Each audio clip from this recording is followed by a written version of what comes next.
Hello, everyone. Good morning, good afternoon, or good evening, depending on where you are. Welcome to our webinar. And today we are going to present to you the results of our innovation survey.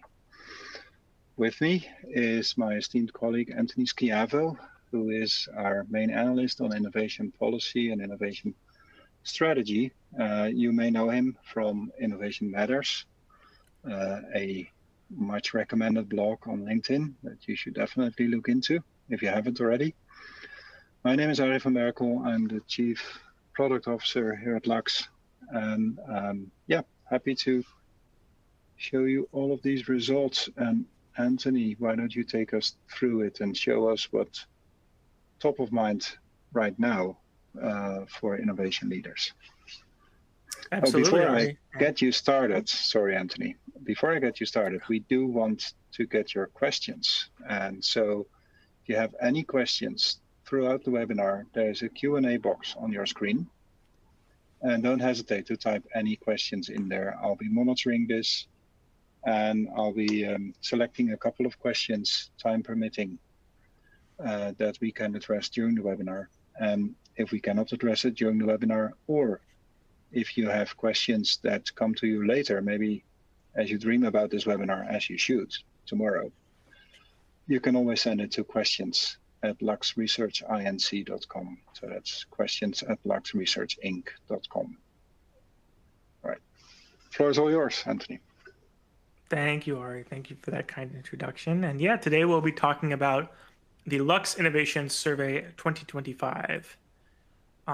I want to start with a few of the themes that are kind of driving innovation and how we chose to focus our survey.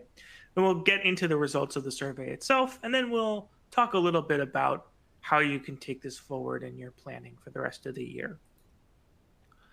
Well, there's three big themes that we really see as driving innovation in 2025. And if you've seen some of our other webinars, these will be familiar to you. The first is anti-ESG policy, and a bit more broadly, the anti-ESG turn that's happening globally. Now, this is most obvious in America, where you have like Trump, for example, being very anti-wind and putting a number of anti-wind policies in place. But it's also happening a bit more globally. In Europe now, it's become clear over the last couple of years that other priorities have risen up the ladder to make sustainability a little bit less important, whether that's energy security or just national security in the European context, or broadly issues of economic viability. And interestingly, I think it's really in Southeast Asia where we see the push for sustainability still maintain its strength to the greatest degree. Second is tariffs and trade. And of course, again, the US is really making headlines and moving news here with its sort of very explosive new tariff policy. But again, this is a global phenomenon. We're seeing countries in Europe begin to be increasingly focused on building domestic supply chains. And in the world broadly, you have countries like Indonesia leveraging trade policy to move up the economic value chain and move from being simply raw material exporters into more complex manufacturers of goods. And then lastly, it's AI and agents, right?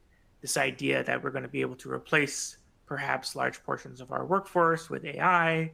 AI is going to transform our economy. It's going to transform where we get value. It's going to transform our daily life. It's really inescapable, this drumbeat of AI hype and AI optimism.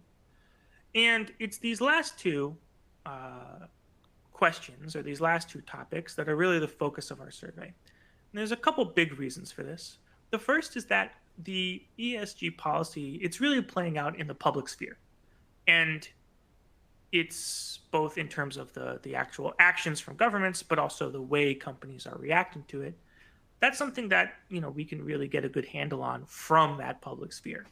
And by contrast, the way companies are responding to tariffs and trade, their strategy and their approach to AI, these are much more internal factors. So a survey is just a much better tool for assessing those. And secondly, I think we see a bit more uncertainty, and we see a bit more questions around the issues of trade and deglobalization, AI. And so these are, in our view, more important candidates right now for this survey. So this is really where we chose to focus our efforts and focus our questions when it came to the 2025 survey. So with that, we're going to get into the survey data. And I want to start by talking a little bit about who actually filled out the survey. It's really a snapshot of innovation leaders. So you can see that when you look at the survey respondents by title, director, VP, and C-level individuals make up the majority of the respondents. So this is really a relatively senior set of leaders. And there's not a chart on this, but when you look at who responded, what kind of organizations we're talking about, it primarily draws from our client base, right? So looking at about, I'd say 75% large Fortune 500 companies, Global 1000 companies, primarily in areas like energy, utilities, chemicals, industrials, CPG, agri-food. Then about 25%, we had a pretty diverse mix, everything from startup CEOs to leaders at national labs, some groups at nonprofits or incubators. It's quite a diverse mix of that remaining 25%. When you think about it globally, we had a good spread, about 40% from Americas and EMEA respectively, and then about 20% coming from the Asia Pacific region, primarily Japan, South Korea, and Southeast Asia. So with this, we're going to first dig into the deglobalization question, look at how companies are reacting to trade, and then we'll get into AI.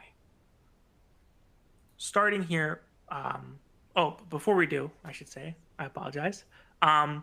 It's worth talking a little bit about what are the actual day-to-day activities, what are these individuals doing? And you can see that primarily R&D or innovation strategy and innovation portfolio management are at the top of that list of daily activities. Things like corporate strategy, IP management, corporate venture capital, M&A. These come up. These are things that our survey respondents might touch on, but they're not the primary responsibilities. So we're really talking about innovation leaders, innovation managers, that director of innovation in a Fortune 500 company. That's the individual that you can think of as answering this survey. And now we'll get into deglobalization. So our first very basic question was, do you have plans in place to change your innovation portfolio in response to tariffs and deglobalization in general? And about 20-25% of respondents said yes. A larger number, about a third, said no. But the largest group, about 40%, said we don't yet have these plans, but we are working on them. So there's a clear desire here, I think. The majority of respondents said, yeah, this is something that is going to change the way we choose to innovate, right? Whether that's in terms of the technologies, the portfolio itself, or potentially in terms of how they operate. But I think when you dig into the data a little bit more, we asked, what are your specific views on deglobalization? And we presented a number of different scenarios, and we asked the respondents how much they agreed with each potential view or each potential scenario. You can see the scenarios here. What's interesting is that there's a lot of contradictory viewpoints being espoused in these answers. So if you look at this question, this trend will lead to multiple, largely independent economic areas. That is a pretty strong deglobalized outcome, right? Really talking about creating multiple markets that don't have a ton to do in terms of interacting with each other. And about a third of our respondents said they agreed or somewhat agreed with this scenario, and another third were maybe neutral on it. But then when you ask the next question, although some deglobalization will take place, the economy will remain largely a global marketplace. Overwhelmingly, respondents said yes, they agreed with this scenario. With very, very small numbers disagreeing or not agreeing, and a large majority saying they agreed or somewhat agreed. These two answers are contradictory, right? And just statistically, there's a good number of folks who agreed with both of these views. Again, these are not really compatible with each other. You can't have largely independent economic areas and a largely global marketplace. That just doesn't really jive. So what this speaks to me is that the level of conviction about what the future of deglobalization holds is low. There's a clear consensus that I think deglobalization is going to persist, but what that actually looks like in practice, people don't really have a clear idea. When you get into the crosstabs, you do actually start to see some interesting differences of opinion, however, and a bit more of clarity in terms of opinion. We asked the question, consumers are happy to exchange higher costs in exchange for more control and autonomy. Do you agree? And in America and Asia Pacific, there was a lot of disagreement. Companies don't really think this. And I think that's the conventional wisdom, right? That consumers are not really willing to pay more for these sort of abstract benefits.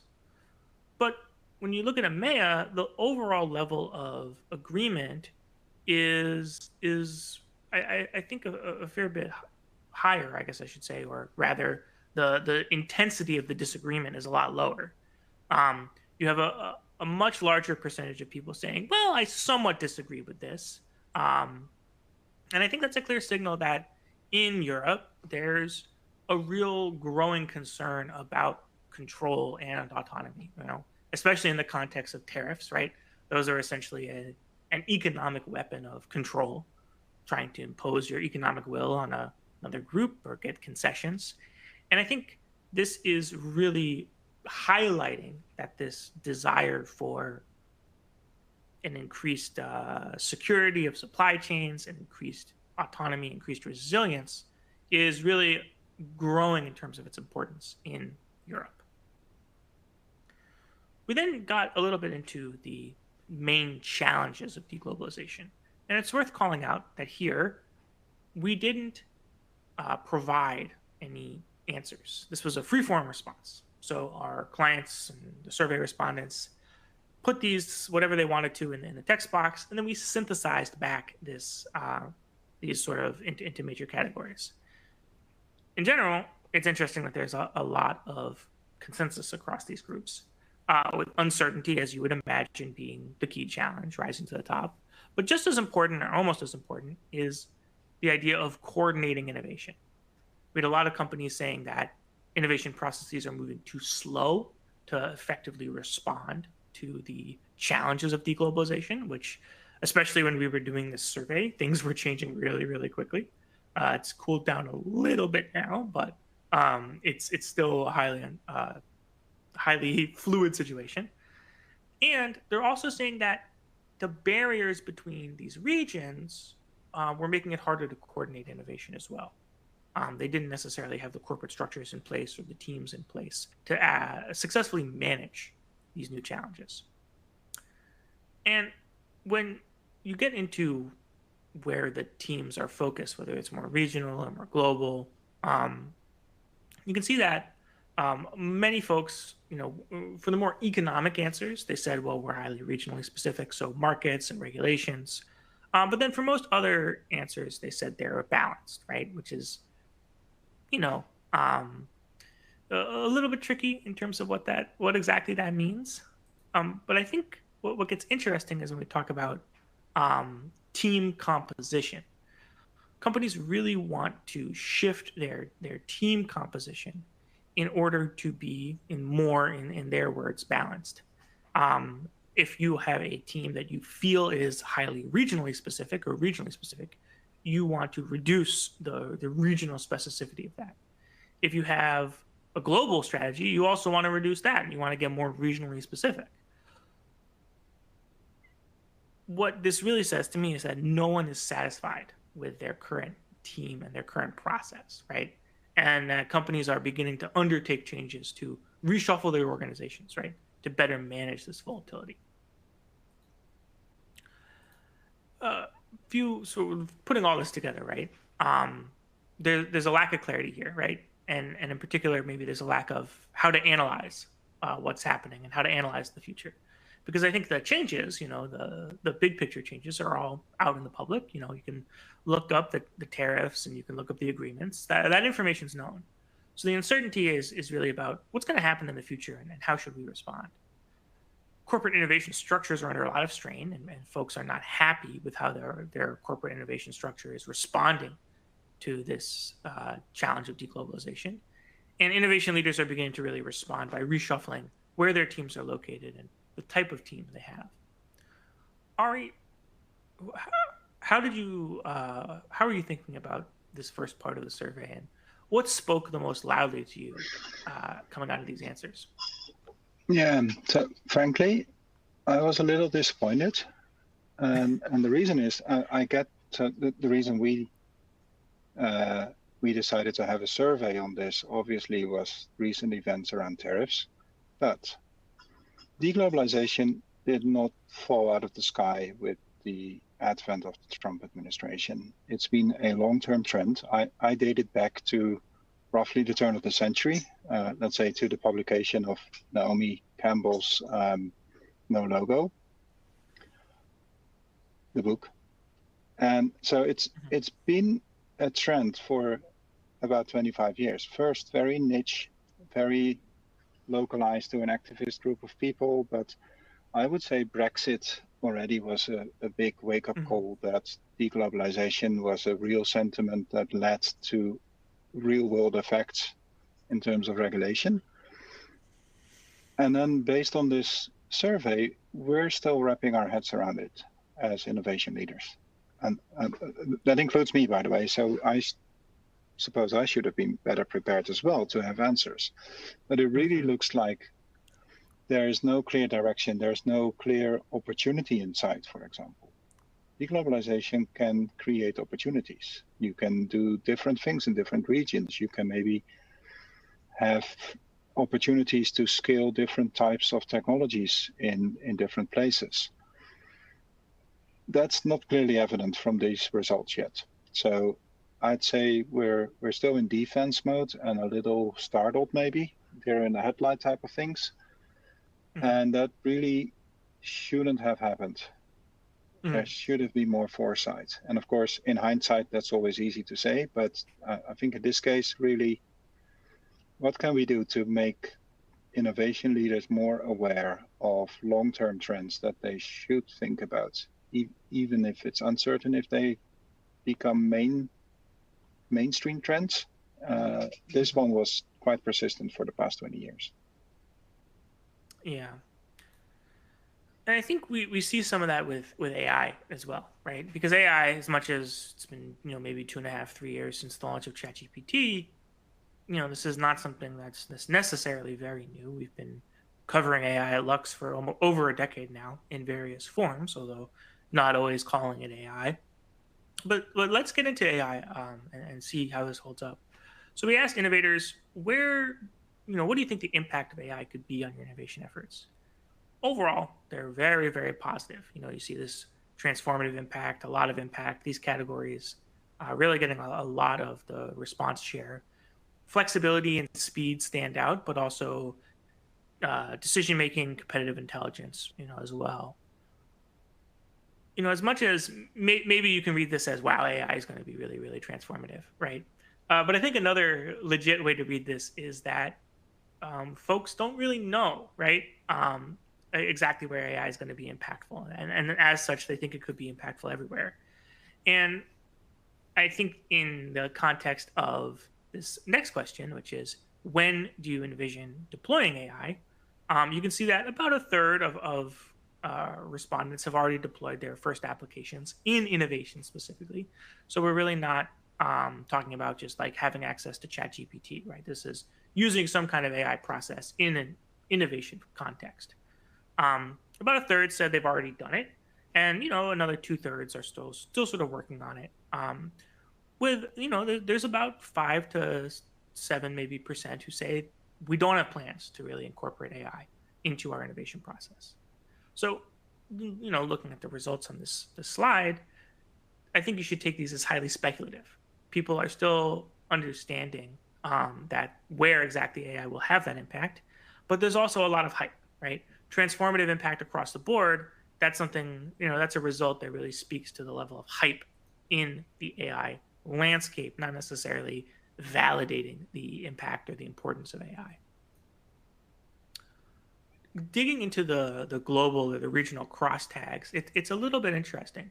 When we look at AI deployment, there's a clear pattern here where American respondents were most likely to say they've already deployed the first applications. EMEA a little bit more slowly, and then Asia Pacific much more slowly, right? There's a minority share saying they've deployed the first applications of AI. So there's a lagging there in terms of the deployment of AI. I don't think this necessarily means that there's a lack of enthusiasm, however, or a lack of focus on AI. Because when you look at, okay, what corporate structures do you have in place? Do you have a strategy? Do you have an executive? Do you have a council, policy on security, budget, executive KPIs? You can see about a third of companies have a strategy. A very small number of companies have KPIs. Most companies at this point have a policy on use and security. But again, going back to those regional crosstabs, respondents in Asia Pacific were actually the most likely to say that they have a AI executive and a dedicated AI budget, whereas respondents in America were the least likely, and EMEA is pretty close to Asia Pacific. So what we're really seeing here is, I think, a different approach when it comes to deploying AI. It looks like, to me, the US companies are really deploying AI in a bottom-up way. They're giving the tools to the employees, they're giving them access to different AI capabilities, and they are moving forward with deployment without necessarily having a executive or a dedicated budget or even a top-level strategy, right? Whereas in Europe and Asia, you're seeing a much more different approach where you have an executive, you have a dedicated budget. It's much more of a corporate initiative, and it's much more top-down. I think there's a number of factors that explain this. The big one is regulation, right? In Europe, there's much more substantial regulation around AI, and there's real consequences, I think, regulatory speaking, for potential, risks or failures or potential malfeasance with AI. And in Asia Pacific, I think we see a corporate culture that's a bit more focused on top-down initiatives anyway. So this sort of aligns with our understanding there. And it's not obvious to me that bottom-up or top-down is necessarily better, right? I think one of the big challenges is having the kind of visibility and having the kind of understanding of the impact of AI. And you can see that only 6% of respondents in that previous slide had KPIs. So neither group here, I think, has a really good handle on measuring the impact of AI on their business or on their innovation process. And so it's not yet, I don't think we can say that, one of these approaches is better. Interesting, though, that Asia Pacific, despite having an executive and a budget, the least likely to say they have a strategy. So clearly that developmental process is happening more slowly there. When we asked companies about budget as well, we got a range of responses. Most companies are in this sort of 5 to 10% range, with a smaller number saying maybe spending 20% of their innovation budget, and then a really significant drop off to this 30 to 50 or 50% more range. What this says to me is that there's a real mismatch here, right? If you really think that AI is going to have a transformative impact across the whole of your innovation portfolio, spending 5 to 10% of your budget on it seems a little bit low, right?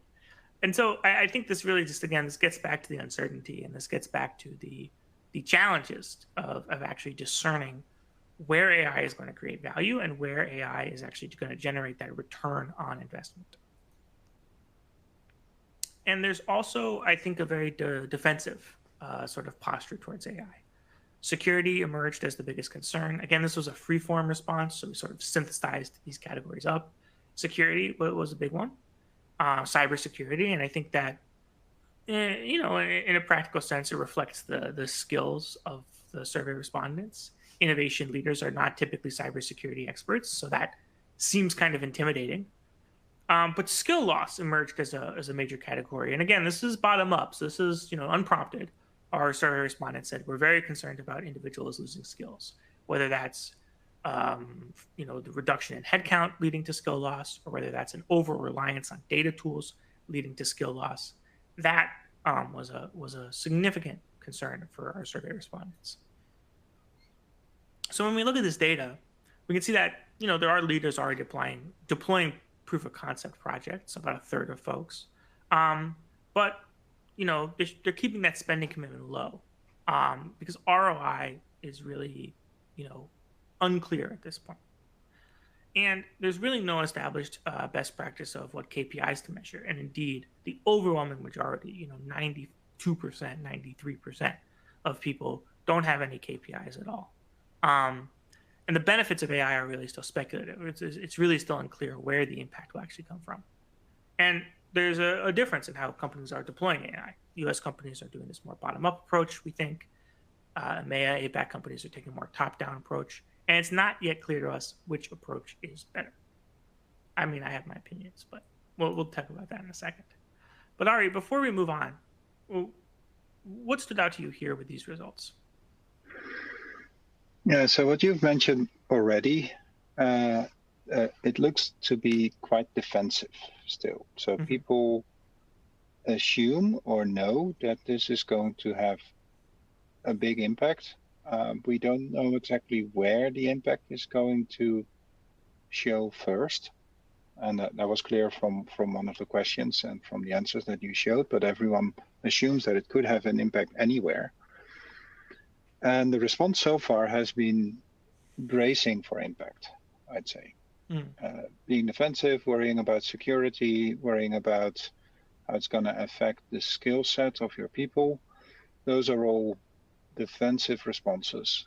And there are opportunities too.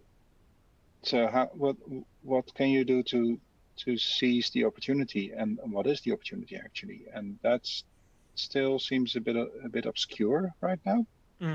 And then of course there's two ways to companies I think are trying to wrap their heads around it, and there's two ways of doing it. One is to have a dedicated budget and a dedicated person worrying about it, APAC and EMEA. The other one is just to try a lot of things and see what happens, which can be extremely productive if you're able to track what's actually going on, because a lot of that may be under the radar for a lot of corporations. So things are happening and you don't even know. So it's a little tricky because you have less control, but you can get a lot more experiments going. So I'm also like you on the fence of whether bottom up or top down is a better approach. It's interesting to see that it seems there's two different approaches in different parts of the world. Yeah, so with that, we want to leave you with a few final thoughts. The first is that what's interesting, these are both real challenges to the innovation process, right, as it stands. Deglobalization, I think a lot of innovation processes implicitly assume that the world is kind of static, or it's at least static in a kind of the time frame that the innovation process takes, maybe 6 months to 2 years. There are these big long-term shifts that we're aiming towards, but that things are not going to radically change from the start of your scouting effort to the end of your scouting effort, right? And increasingly that's less true, right? So there's a lack of flexibility there, rigidity there in a lot of innovation processes. And then similarly, AI, ultimately, we really view it as a process change, right? Leveraging AI tools in innovation, it requires you to work differently. So both of these themes, both of these events really challenge that innovation process. And they both challenge and change where the economy creates value, right? So whether it's, whole industries or sectors of work potentially going away, it's a tough time to be a translator right now, for example, or shifting where value chains are located, right? Both of these change where the economy creates value. And so if you had been steering towards certain sources of value, you may need to reorient that long-term innovation strategy. And third, they challenge companies to be opportunistic, right? As you mentioned, Ari, there's this very defensive stance I think we see in a lot of the responses to the survey. But both of these create opportunities for sales and for growth, right? Whether that's with new business models or whether that's finding new value chains and creating them. And I don't think we're seeing companies take that type of action just yet. So for innovation leaders, we really see them as reacting without long-term understanding. So we need better analytical frameworks, right? And you mentioned deglobalization as one, AI. We've been doing a lot of work on frameworks for evaluating applications. But you really need those frameworks, especially for the companies who I think are trying to tackle this in a top-down kind of way. There's a lot of pressure on a clear strategy and a clear analysis there. Secondly, we really see that innovation process needs to change, whether that's speeding up, integrating these tools, or being more flexible to the kind of midstream disruption that deglobalization can present. We need ways of making that more flexible, and we need better ways of coordinating among different groups, right? Corporate communication and corporate coordination are really critical. And there's an opportunity here to focus on seizing more opportunities, being more proactive, right? Not taking a defensive stance, but using these to create new markets, new products, and grow the company ultimately. So before we open it up for questions, Ari, I'll give you the last word on these key takeaways and the survey as a whole. Yeah, so I think looking back, and like I said, hindsight is always easy. I think we're coming from an era where there were a couple of very outspoken, clear trends, and they still exist. You mentioned the ESG thing at the start of our webinar. For quite a long time in many industries, things like decarbonization or climate change or circularity have dominated the debate, and they were so clearly and evidently big trends that were that governments were acting on, etc. That's still happening. But what we're seeing now is there's an added layer of some other trends. There's a whole new technology that has been, in fairness, AI has been emerging since the 1990s, at least probably 1980s, if not longer.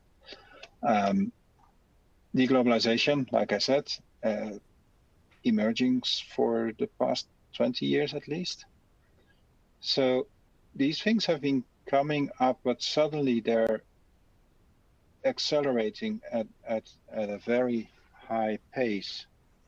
And it just shows that really my big learning here is, as an innovation leader, you need to keep a tab on those kind of long-term trends, and you need to be prepared when they emerge, when they happen.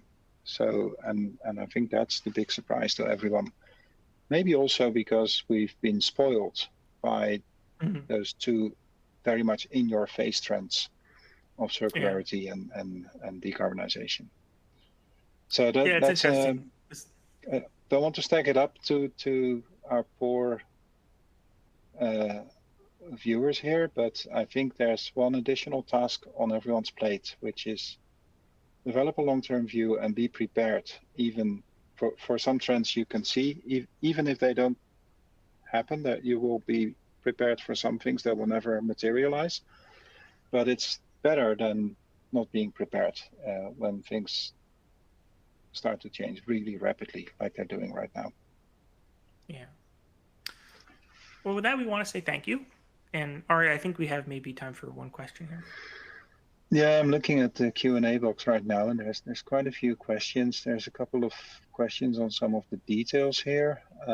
There's one guy who correctly accuses me of getting the no logo offer wrong. It wasn't Naomi Campbell, of course, it was Naomi Klein, so I apologize for that. There's so please look up it's still worth reading if you want to understand this deglobalization trend. Look up that book and read it. Naomi Klein, not Campbell. There's one question I think we had coming. So here's the question. Basically, we've been telling everyone you're not really prepared, you don't see the opportunities. So what's the fear of missing out? What should people fear that they're missing out now? with a Yeah. defensive attitude towards these things. Where's the opportunities? What should you invest in? Yeah, I think it's really, one big one I'd call out is business model transformation and sales transformation, especially in the context of customer facing innovation, right? There's a lot of customer facing R&D, product development. And historically, this has really been confined to large customers. In the chemicals industry, it's big polymer companies selling to other big companies, and then small buyers buy from distributors. With AI and these technologies in general, things like digital sales platforms, I mean, even digital marketing, right? This is not necessarily new stuff. You can really bring down the cost of selling and customizing to these much smaller buyers, right? Um, but it's more than that. You can also, I think, reduce the sort of difficulty. Part of the challenge is that you need a sophisticated buyer on the other side. If you're providing R&D services, you have to have someone on the other side who appreciates and leverages those R&D services, right? Things like AI can make it, I think, a lot easier to actually do that. If you're reducing the skill level necessary, that can be impactful. And it's also easier to manage just bigger, more complex systems. So if you're a corporation, I think part of the hesitancy of doing direct sales, beyond your relationships with your distributors is like, well, we don't want to have to bring in all the headcount and people to manage this, right? It's tough enough managing our own clients, right? And there's large companies where they have thousands and thousands of customer support people, mostly just answering the question, hey, where's my order, right? And with the ability to automate all this, or to automate a large portion of this, you can really start to pursue a new kind of customer within your existing markets, and do so in a profitable way. I think that's a big one. Yeah. Yeah. So finally, I can look forward to having those bots on websites that are actually useful, and don't just give me 6 questions in It order will be to much try and get easier for you connected to to a buy human. 500 kilograms of polyethylene or whatever directly shipped to your house. Sorry. Not looking forward to that just yet, but I'll think about it. Yeah, I think we could see a lot of developments, especially around AI, on materials discovery as well. And I think that's another one where you can now prepare. I think, but maybe you disagree, Anthony, that it will take probably about 3-4 years for those developments to really become useful. We are seeing some publications now on automated labs that are finding new interesting materials, but then if you look at it, those labs are really limited in their synthesis capabilities right now. So it will take about 3 or 4 years before that really becomes useful and really starts to produce really interesting new materials. And that's a good thing, because in those 3 or 4 years, some of us should be preparing for the corresponding flexible manufacturing capabilities. So, and we highlighted that in a previous webinar as well. AI, the response to AI may well be that you want to have some flexible toll gate production capabilities for some products, like chemicals, like some materials, but also maybe some equipment, which can be much more rapidly engineered to specs, to much more personalized or specific specs as well. So that's another one where you don't focus on the AI as such, but you focus on what's next, what's coming after the AI, to enable you to act on it. So with that, and with an eye on the time, I think we're at time, more or less. So let me thank everyone for listening to our webinar, and for joining us today, and for filling out a lot more questions than we could answer here, but we'll get back to your questions after the webinar, so don't worry. And of course, Anthony, thank you for conducting and analyzing this survey. It's been really informative for us, for our research planning, and we'll be sure to include a lot of these learnings into our future research. So this concludes our webinar for today. The presentation and the recording will be sent to all attendees through email. You will get an email today. If you don't get it, look at your spam folder or whatever filter you have, or your IT department has. And after leaving this webinar, we will also send you a survey on today's presentation. As always, we appreciate any feedback you may have, so that we can improve and even make more relevant our future webinars. And then also just take a moment. We have upcoming webinars, and we would really like to invite you to join those as well. So thank you for joining us today, and have a great day.